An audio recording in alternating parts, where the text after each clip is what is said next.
Kamu mungkin tidak menyadarinya, tapi ada orang-orang di sekitar yang diam-diam menyakiti, memanipulasi, dan menghancurkan kepercayaan tanpa kamu sadari. Mereka tidak selalu terlihat jahat. Bahkan seringkali mereka menawan, karismatik, dan nampak seperti orang yang bisa dipercaya sampai akhirnya kamu mulai melihat pola yang mengganggu. Mengapa kita perlu mengenali mereka? Karena semakin cepat kamu menyadari tanda-tandanya, semakin cepat pula kamu bisa melindungi diri dari pengaruh buruk mereka. Dalam stoikisme, ada satu prinsip penting: kita tidak bisa mengendalikan bagaimana orang lain bersikap, tetapi kita bisa mengendalikan bagaimana kita meres mereka, dan itu dimulai dengan mengenali siapa yang sebenarnya sedang kita hadapi. Maka tonton video ini sampai akhir, kita akan membahas tanda seseorang yang diam-diam membawa bahaya ke dalam hidupmu.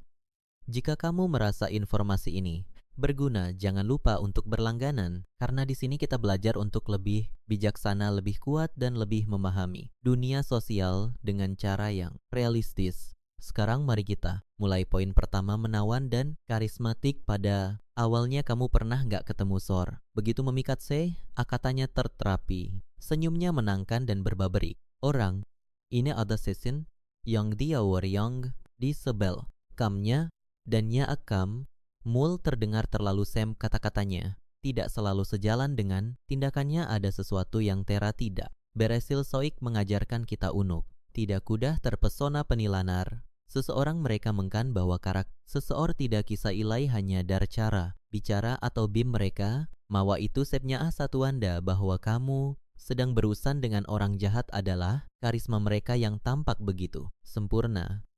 Tapi apakah semua orang yang karismatik itu jahat? Tentu tidak. Karisma alat sama seti pisau bisa digun untuk kemak bisa namun banyak kasus mere yang miki nirsunyiru miki pesona yang sangat kuat. Karena itu ada cara termudah untuk mendapatkan kepercayaan orang lain.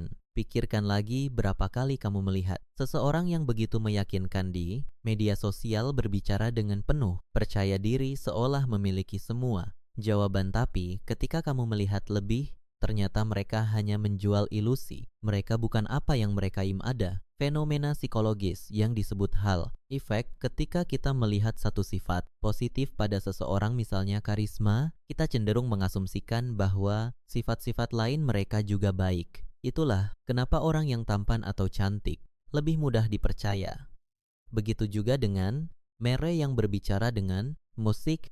Percaya otis maahnya anak jah musik mengnya bertahun-tahun nunggu ka diaitik ka musik. Dia benar-benar baik dengan seseorang yang hanya menggunakan karisma untuk keuntungan pribadi. Jawabannya ada di tindakan mereka. Orang yang tulus tidak hanya baik di awal, mereka tetap konsisten meskipun tidak ada keuntungan bagi mereka. Sebaliknya orang yang jahat akan menunjukkan sisi aslinya ketika kamu mulai menguji mereka. Misalnya coba sesekali tidak menuruti keinginan mereka, tiba-tiba kamu akan melihat perubahan sikap yang drastis. Mereka mungkin mulai bersikap dingin atau bahkan marah. Itu karena pesona mereka bukanlah sesuatu yang alami. Itu yang mereka kamu seitaris dan berbawahannya. Aknya di musik kita anak kan seorang yang sangatak orang-orang tertarik bukan hanya kena jani musik keungannya kanesak yang musik yang mempercayai mereka yang terlihat percaya diri, tapi itu bukan berarti kita tidak bisa belajar untuk lebih waspada. Maka sebel kamu terlalk sehanya kamere menanan ini endakah mereka kistenan dan kata mereka apakah merekaik hanya ketika ada sesu yang ngisa mereka dapatkanakah mereka ayama kamuanya kan mereka akah wen kan capnya musik ka kebohan pisbekan ini kamu edanguk di sebahka musik berbinang yang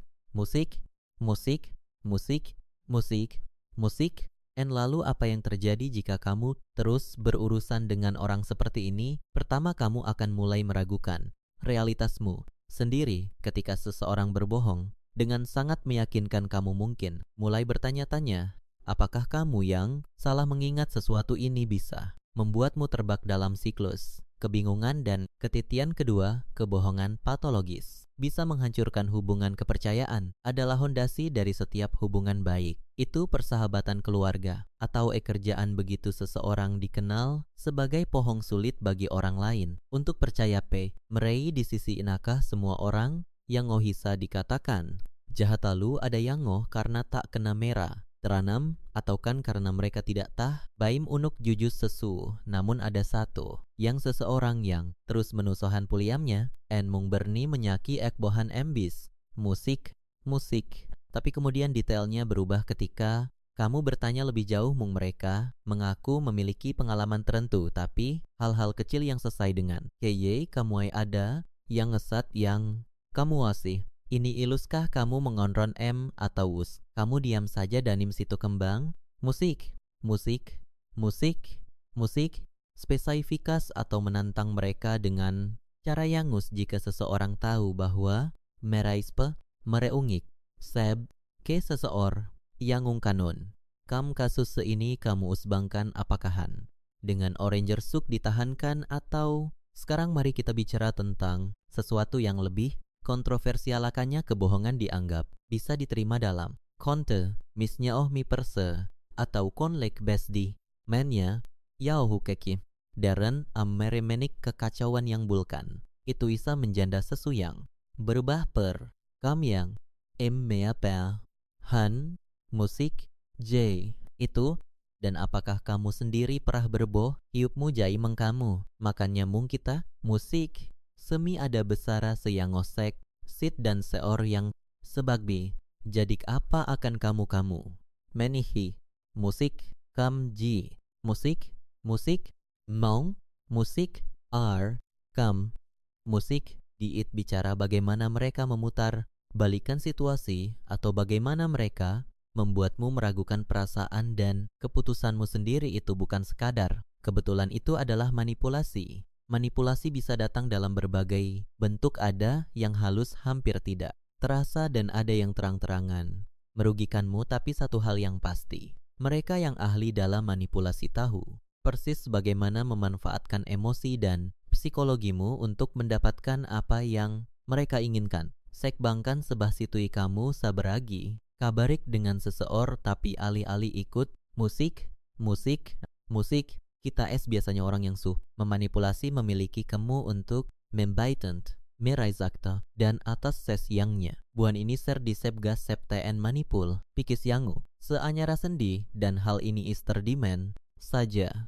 Hubungan romantis, pertemanan, lingkungan, kerja, bahkan keluar kamu mung perah, musik, mengenal, kam, musik, yang sehat. Seorang manipulator tahu cara memainkan emosimu. Mereka bisa berpura-pura sebagai korban untuk mendapatkan hati kanasa kasihan. Dan anggap atbek emja kamu perah terbak. Siklus dimen kamu aluem beri dan mereka tanah basan yang setara, maka kemungkinan bes kamu edang dimanipulasi. Tapi bukan berarti semua manipulasi selalu ada orang yang secara tidak sadar menggunakan manipulasi untuk tujuan yang tidak sepenuhnya negatif. Misalnya orang tua yang membujuk anaknya untuk makan dengan mengatakan kalau kamu makan sayur kamu akan jadi kuat seperti superhero. Itu adalah manipulasi kecil yang bertujuan baik, namun ketika manipulasi digunakan untuk mengendalikan, merendahkan, atau mengeksploitasi orang lain, disitulah bahayanya. Sekarang mari kita pikirkan sesuatu. Apakah kamu pernah merasa dipermainkan seseorang, tapi ketika kamu mencoba menjelaskan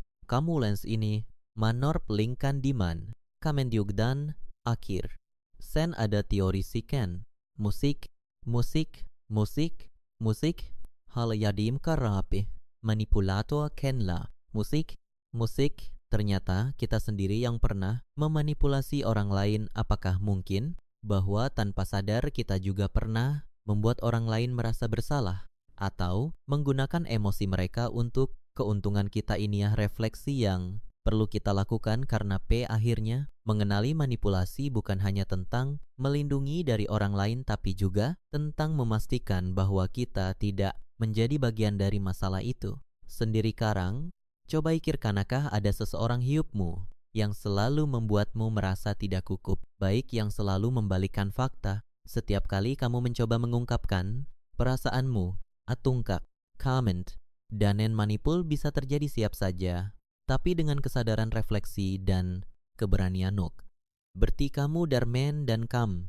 Musik, musik, inen, musik, musik. Bayangkan ini, kamu punya temkat dan kamu in mem ses diau, punya endat yang musik. Sangat aku syaki bahwa seap kepusan yang kamu buat terasa seperti harus mendapatkan persetujuan darinya dan kamu menolak ada saja embumbers entah denganah diam ser. Bahasa atau wah memanipulasi perasamu age mer bahwa kamulah yang orang seperti ini tahul bimmem emi orang lain mereka bisa mumu percaya bahwa mere hanya ingin membantu padahal sebenarnya mereka hanya mengendalikan ini bukan tentang kekuasaan berantendu musik iniun sehingga mereka takut kehilangan kendali atas hidup mereka sendiri dan akhirnya memproyeksikan ketakutan itu pada orang lain. Tapi ada satu hal yang harus kamu ingat, tidak semua kontrol itu buruk. Dalam beberapa situasi seperti ketika orang tua membimbing anaknya,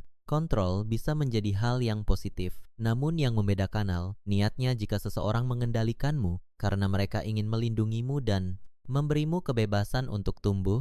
Musik,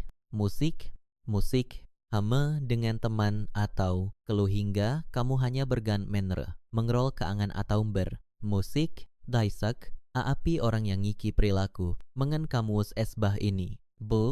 Musik, ini, musik, punyakan tegas bahwa kamu bisa membuat keputusan sendiri. Jangan ragu untuk berkata aku menghargai pendapatmu tapi aku ingin membuat keputusan ini sendiri. Ketik perhatikan reaksi mereka. Jika mereka ben-ben puliam, mere akan hormati batasan yang kamu buat. Tapi jika mereka ahahe manuli atau agresif, maka itu tanda bahwa mereka tidak ben-ben puliam hanya mengendikanmu. Kit, kamu terbak hungan yang mengendik. Jangan agu unuk meni buan dari orang-orang yang kamu musik, apakah kamu ingin terus hidup bayang-bayang orang lain atau kamu kendali atas musik sendi ini musik kita juga bisa menjadi orang yang mengendalikan tanpa menyadarinya. Mungkin karena kita ingin melungi orang lain, mungkin juga kena kita tak kehilangan mere jadi apa yanga kita ajutuk bikan mere kepus mendiaha kita tidak kuju dengan keban kita dihti, karena pada akhirnya hubungan yang sehat bukan tentang siapa yang lebih berkuasa, tapi tentang bagaimana kita bisa saling mendukung tanpa harus mengendalikan. Sekarang coba pikirkan, apakah ada seseorang hidupmu yang sel ini terlalu mengendalikan, atau apakah mung sel ini kamu sendiri yang menjadi orang seperti itu? Dan yang penting lagi, apa yang akan kamu lakukan setelah menyadari ini? Jangan lupa kita masih punya satu tanda terakhir yang harus dibahas, tanda yang bisa membuatmu semakin yakin apakah seseorang yang kamu hadapi adalah benar-benar orang yang berbahaya atau tidak. Jadi pastikan kamu tetap menonton sampai akhir. Poin kelima, kurangnya empati. Bayangkan kamu sedang berbicara dengan seseorang, bisa teman pasangan atau bahkan keluargamu sendiri. Kamu berak pengaman yang beri tangan musik emosionalnya, kos kamu bisa melihatnya dari bagaimana mereka merespons masalah orang lain. Acuh tak acuh, meremehkan atau memanfaatkan situasi untuk keuntungan pribadi. Tapi apakah mereka benar-benar jahat? Diilah hal menariknya. Tidak semua orang yang kurang empati adalah orang jahat, tapi semua orang jahat pasti kurang empati. Perbedaannya ada pada intensi dan bagaimana mereka menggunakannya dalam kehidupan sehari-hari. Sebagian orang yang kurang empati mungkin hanya tidak terbiasa mengungkapkan emosinya. Bisa jadi mereka tumbuh dalam lingkungan yang keras, di mana menunjukkan emosi dianggap sebagai kelemahan, atau mereka sendiri pernah terluka begitu dalam sehingga secara tak sadar membangun tembok agar tidak terlalu terlibat dalam perasaan orang lain. Tapi di sisi lain ada juga yang dengan sadar menggunakan kurangnya empati sebagai alat untuk mengendalikan, menyakiti, atau bahkan menghancurkan orang lain. Pernahkah kamu bertemu seseorang yang selalu mencari keuntungan dari kemahan orang lain, tahu kapan harus berpura-pura pulih? Musik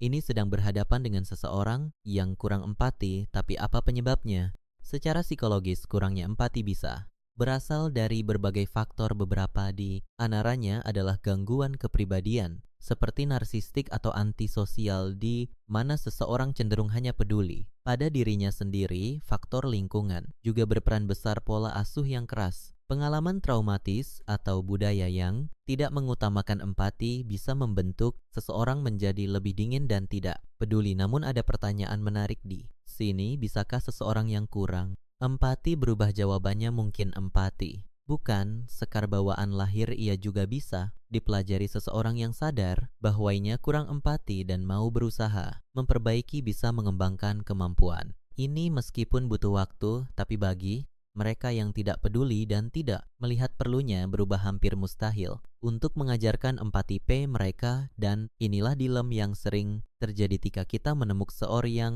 kurang empati. Kita sering berakan bermusik, musik, musik, terusang, musik, musik, ahanan dan dendeng. Ada baiknya kita juga melihat ke dalam diri sendiri, karena empati bukan hanya tentang memahami orang lain, tetapi juga tentang bagaimana kita memilih untuk merespons mereka. Dan dalam dunia yang semakin individualistis, ini mungkin yang kita butuhkan bukan hanya orang lain yang lebih berempati kepada kita, tapi juga diri kita sendiri yang lebih berempati kepada orang lain.